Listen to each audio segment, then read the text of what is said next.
Qatar के नए वजीर आजम और वजीर खारजा की वजारत खारजा आमद शाह महमूद कुरैशी ने मोअज़्ज़ज़ मेहमान का खैर मकदम किया। वफूद की सतह पर मुज़ाकरात। मुश्तरका प्रेस कॉन्फ्रेंस में शाह महमूद कुरैशी ने कहा, पाकिस्तान अमन की काविशों में शराकतदार है।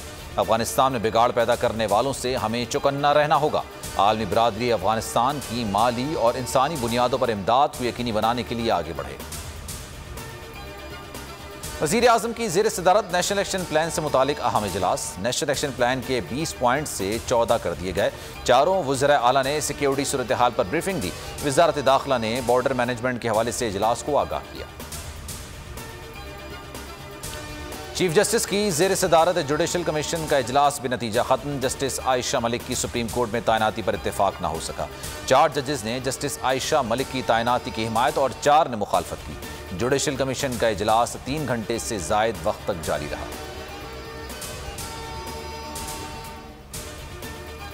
कराची में बादल एक बार फिर बरस पड़े। मुख्तलिफ इलाकों में गरज चमक के साथ तेज बारिश। Malir airport, Shahrah Faisal, nursery, Mahmoodabad, PCHS society, defence, Bahadurabad और दीगर इलाकों में भी बरसात हुई। महकमा मौसमियात के मुताबिक बारिश का सिलसिला 11 सितंबर तक जारी रहेगा। इलेक्ट्रिक का नाकारा निज़ाम फिर फेल हो गया। बारिश की पहली बूंद के साथ ही कई इलाके तारीकी में डूब गए। अफगानिस्तान में पाकिस्तान का किरदार काबिल तारीफ है। इलाकाई इस्तेहकाम के लिए कोशिशें लायक तहसीन है। Army chief general Qamar Javed Bajwa से CIA चीफ की मुलाकात में गुफ्तगू। विलियम बर्न्स ने गैर मुल्की अमले के इनखला में पाकिस्तान के ताउन को भी सराहा। पाकिस्तान का खित्ते में अमन के लिए आलमी पार्टनर्स के साथ ताउन जारी रखने का अज़्म। DGISI लेफ्टिनेंट जनरल फैज़ हमीद भी मुलाकात में मौजूद थे। अफगानिस्तान से तिजारत पाकिस्तानी रुपए में होगी। मामूलात चलाने के लिए यहाँ से भी लोगों को भेजा जा सकता है। वज़ीर ख़जाना शौकत तरीन की सेनेट की कायमा कमेटी बराए ख़जाना को ब्रीफिंग। कहा, जल्द मालूम हो जाएगा अफगानिस्तान के साथ तिजारत पर क्या असरात मुरतब होंगे। सूरत हाल का रोज़ाना की बुनियाद पर जायजा लिया जा रहा है। अफगानिस्तान के 9 अरब डॉलर्स आलमी मालियाती बैंक ने रोक रखे हैं। दोहरा मेयार नहीं चल सकता। नून लीग अपोजिशन का किरदार अदा करे या हुकूमती सहूलतकार होने का ऐलान करे। बिलावल भुट्टो जरदारी की रहीम यार खान में एक बार फिर तनकीद। कहा, यह नहीं हो सकता। वोट की इज्जत की बात हो तो सेनेट इंतखाबात से बॉयकॉट की बात करें।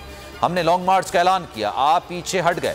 नाअहल हुकूमत को भगाना है। अफसोस, एक खिलाड़ी ने मुल्क का क्या हशर कर दिया। हुक्मरानों के अज़ाइम को मैं बखूबी जानता हूं। मुल्क में आज जमहूरियत यरगमाल है।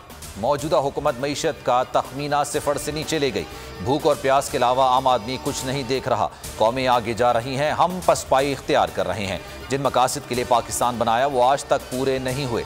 मौलाना फजल रहमान का जलसे से खिताब।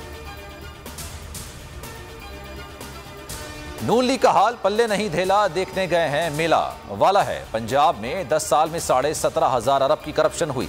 तर्जुमान पंजाब हुकूमत फैयाजुल हसन चौहान के तंज के निश्तर। कहा, पहले खानदानों में अब तर्जुमानों में भी फूट पड़ गई है। नून लीग फैसला नहीं कर पा रही, तर्जुमान किसको लगाना है।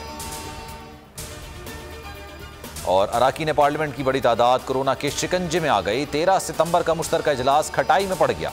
सदर आरिफ अलवी ने समन जारी नहीं किए। कई अराकीन के बैरून मुल्क होने की वजह से इजलास 20 सितंबर को होने का इम्कान है।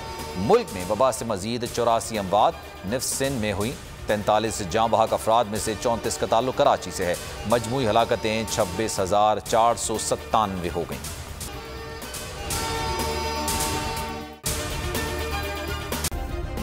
सब्सक्राइब करें और बेल दबाएं ताकि कोई खबर रह न जाए।